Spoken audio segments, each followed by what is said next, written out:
கிறிஸ்துவுக்குள் மிகவும் பிரியமான தெய்வ பிள்ளைகளை, பரலோகமான நிகழ்ச்சியின் மூலம் உங்களை சந்திப்பதில் என் இருதயம் கர்த்தருக்குள் மிகுந்த மகிழ்ச்சி அடைகிறது.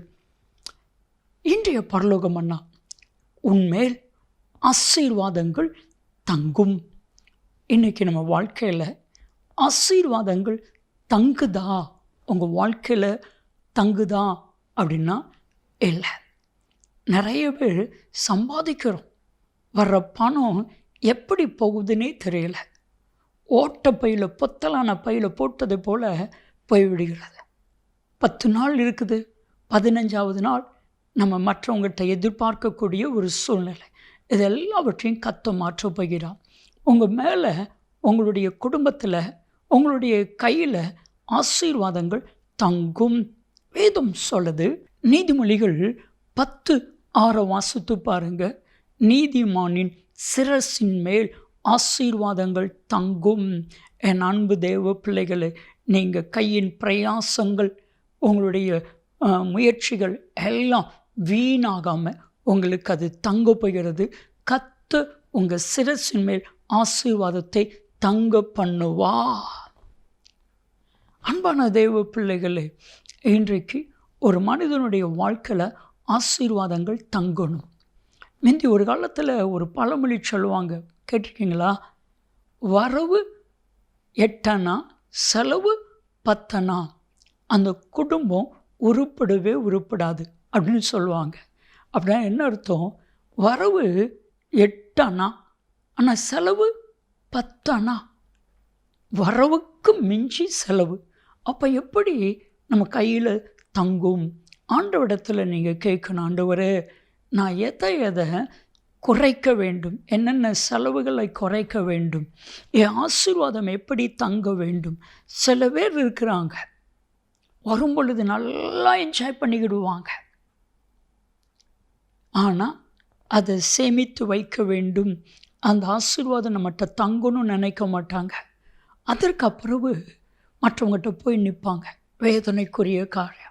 பிரியமானவர்கள், உங்கள் இருதயத்தில் ஒரு எண்ணம் இருக்கணும், என்றைக்குமே எந்த சூழ்நிலையிலும் நான் மற்றவங்ககிட்ட போய் நிற்கக்கூடாது. ஆண்டவரே, என்னை ஒரு நாள் நிற்க வைக்காதீங்க சொல்லுங்கள்.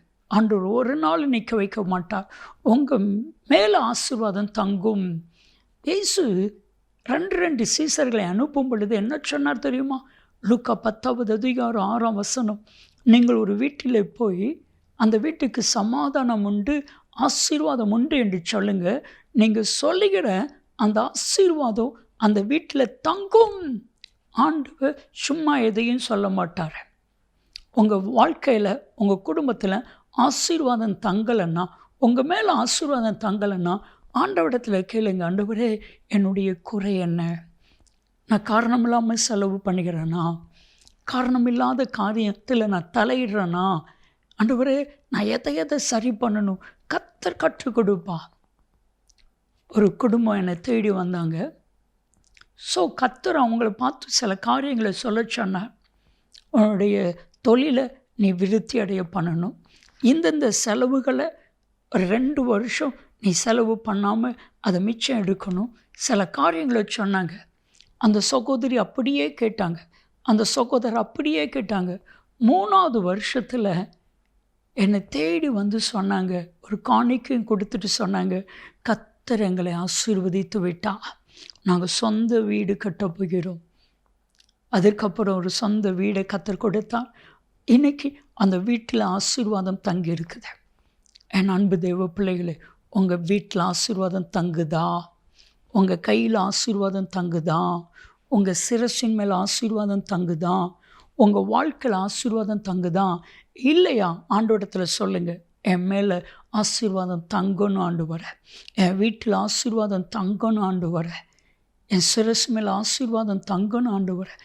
நிச்சயம் உங்களை கர்த்தர் ஆசீர்வதிப்பார். உபாகமம் 28:2 சொல்லுகிறது, இப்பொழுது சொல்லப்படுகிற அத்தனை ஆசீர்வாதம் உண்மையில் வந்து பலிக்கும்.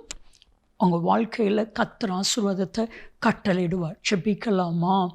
அன்பின் பரலோக பிதாவே, ஓமை துதிக்கிறோம், ஸ்தோத்திரிக்கிறோம் அப்பா. உம்முடைய பிள்ளைகள் மேல் ஆசீர்வாதங்கள் தங்குவதாக, வீட்டிலே ஆசீர்வாதங்கள் தங்குவதாக, அவர்கள் கையிலே ஆசீர்வாதங்கள் தங்குவதாக. இயேசு கிறிஸ்துவின் நாமத்தில் ஜெபிக்கிறோம் ஜீவனுள்ள பிதாவே, ஆமென், ஆமென். ஆசீர்வாதங்கள் தங்கும், நன்மையும் கிருபையும் ஆசீர்வாதங்களும் நிச்சயமாக உங்களை தொடரும்.